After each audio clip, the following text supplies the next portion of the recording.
You're talking of waste.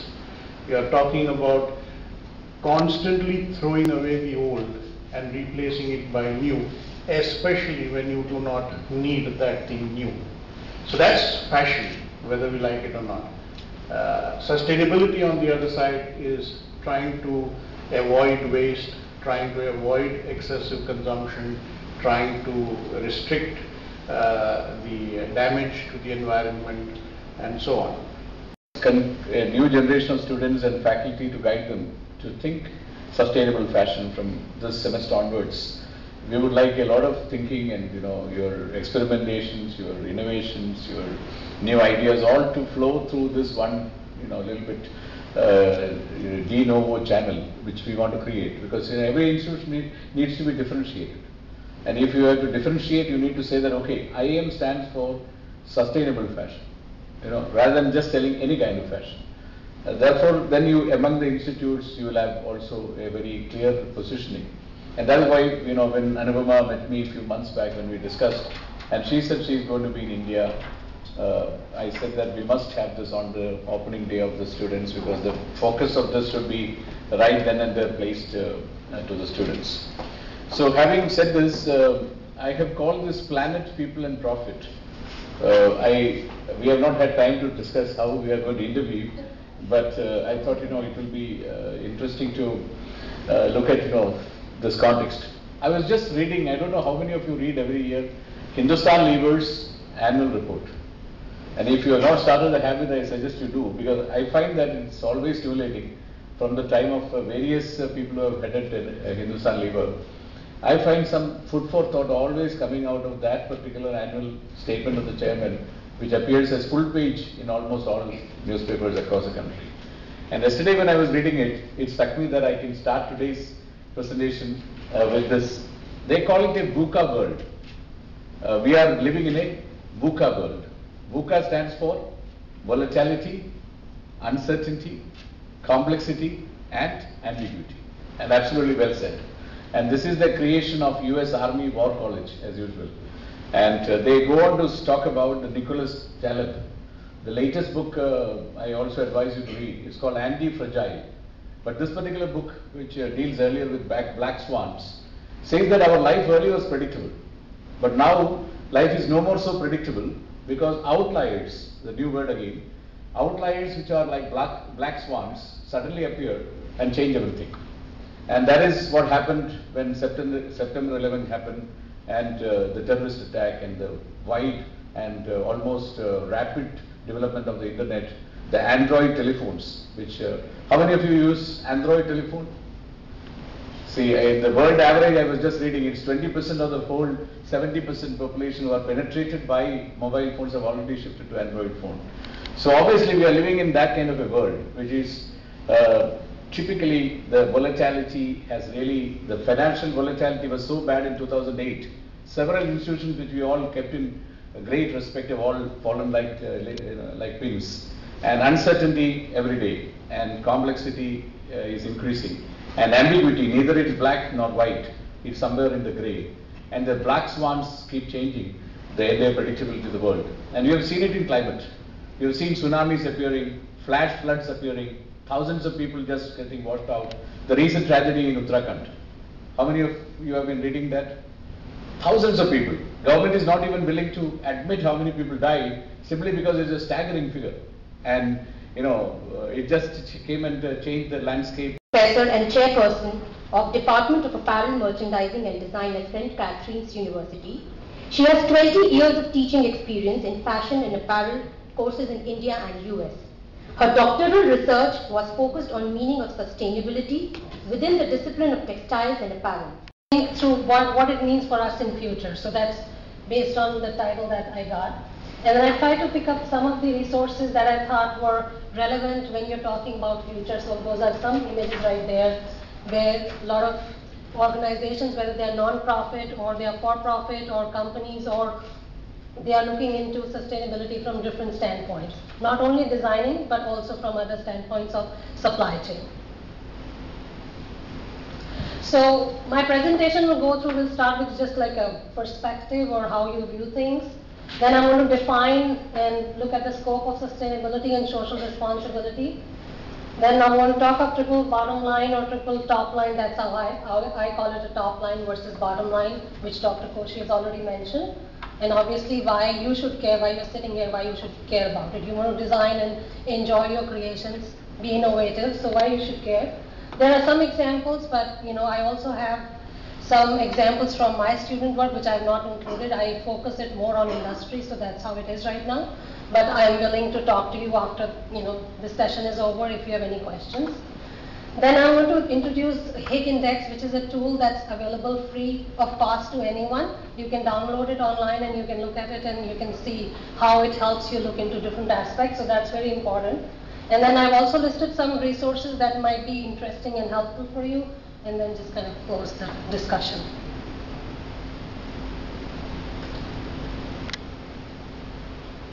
So first of all, I want all of you to think, and all of you perhaps have smartphones. I was thinking that you can write on a piece of paper if anyone needs a paper.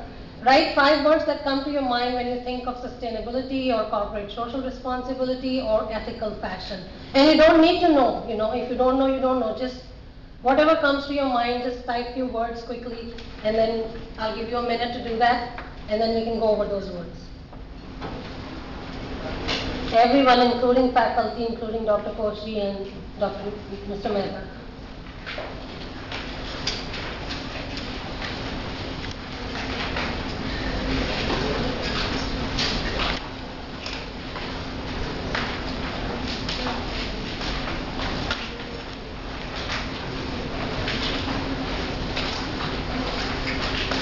Louder.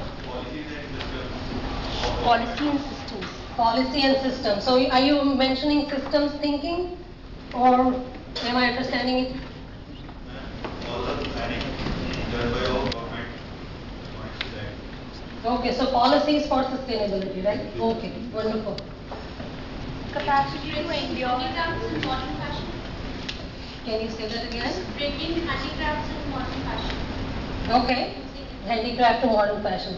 And that's a lot of things that are created, so you can see that social responsibility comes huge, change comes huge here.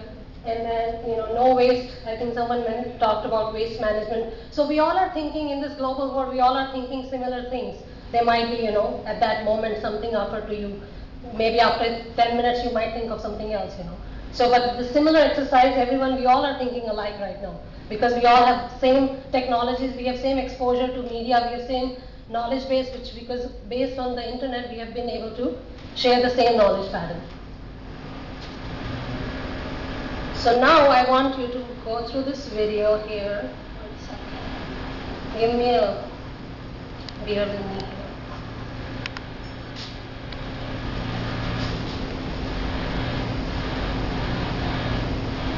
Human well-being with natural integrity. So you trying to keep the planet as is, and then you're also thinking of well-being of individuals. And it's a kind of a common statement from her is that the business and fashion as usual is not an option anymore. If we keep on doing that, we will not have anything left to create the fashion. So if you won't change today, after 10 years you may not have anything to run into your profession. You will be out of resources and you will not be able to do anything, and then you look for another profession. Then there are, these 3 authors, Marsha Dixon, Susan Lockard, and Molly Ekman. They are from the United States, and they have written more from they call it social responsibility, but it encompasses everything. So it's kind of sustainability and social responsibility have been used. Either of them have been used. So they say that social responsibility encompasses sustainability with specific issues like resource consumption that we've already talked about, pollution, consumer well-being, human rights.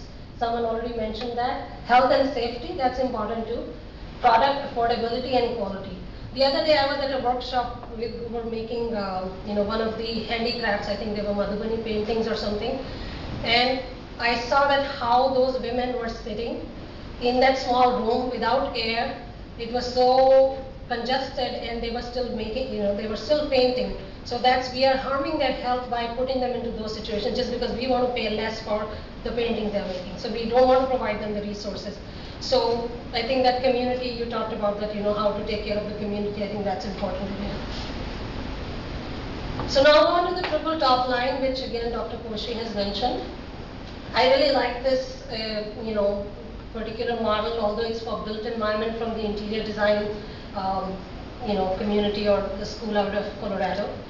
But they really do it well. So obviously it's the same thing that the 3 P's that Dr. Koshi mentioned, there have been different names for it. So economy, human equity, and that's the people, and then ecology is, the environment.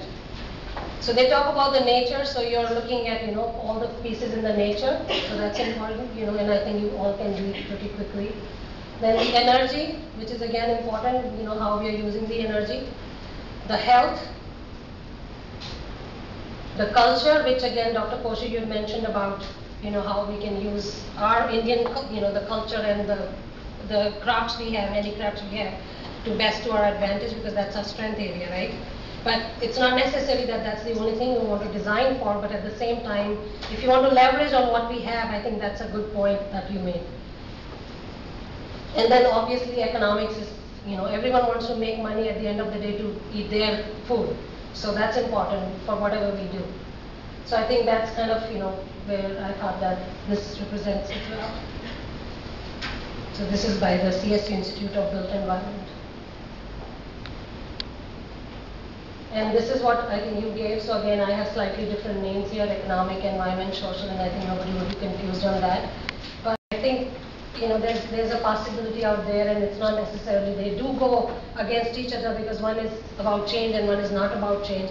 But at the same time, if the change is responsible and thoughtful, I think it can happen. So why should we care?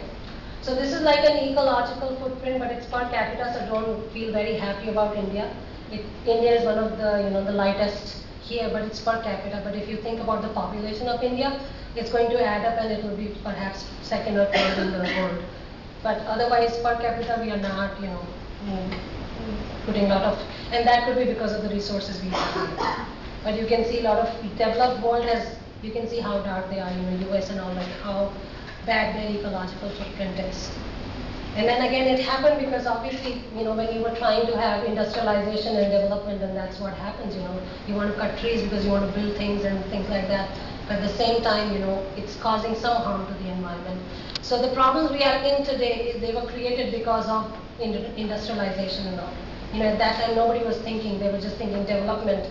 Nobody was thinking development with conscience, what does it mean? Because at that time, that was exciting. So I think it's time we should think through that, because we are going through that phase right now in India too. So if you look at the BRICS countries, like all of these countries are, like Russia, India, Indonesia, China, and South Africa, they are putting a lot of pressure. It's good for their, for their society, for their economy. That's really good.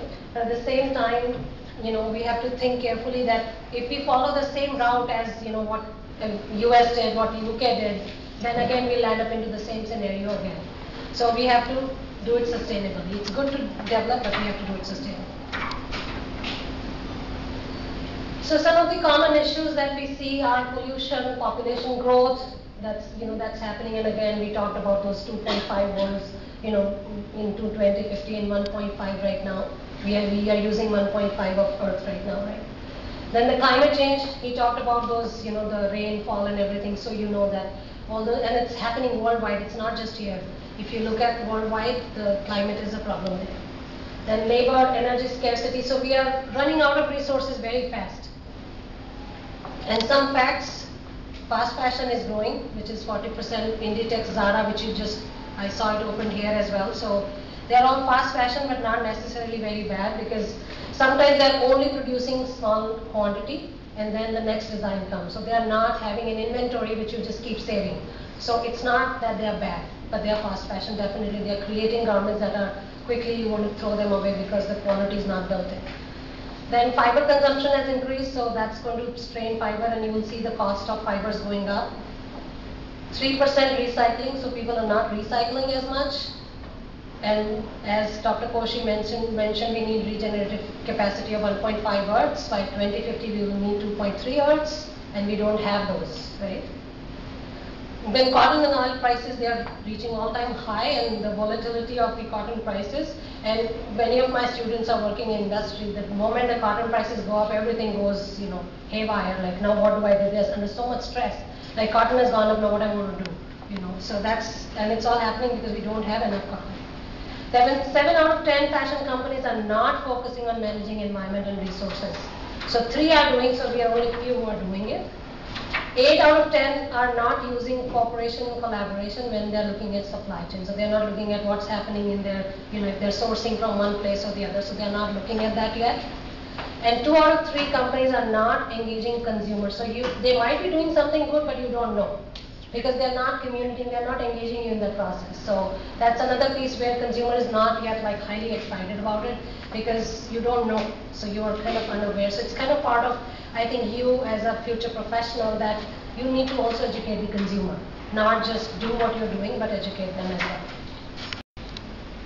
Respected Upmaji, organizers and friends.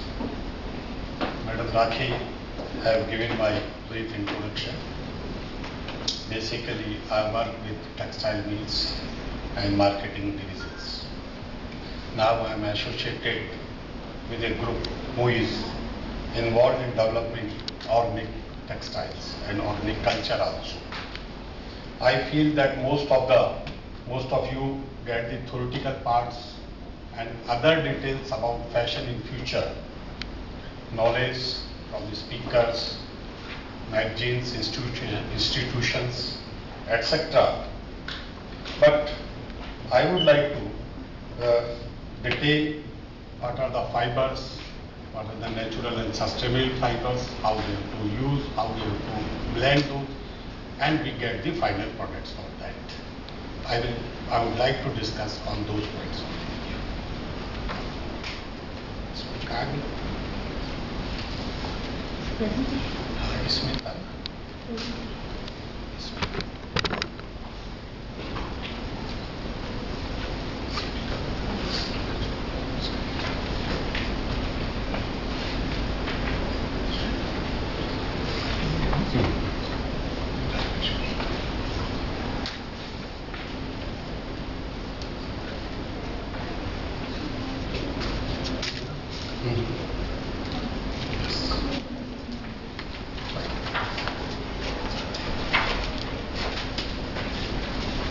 Sustainability, fashion in future. What is natural fiber?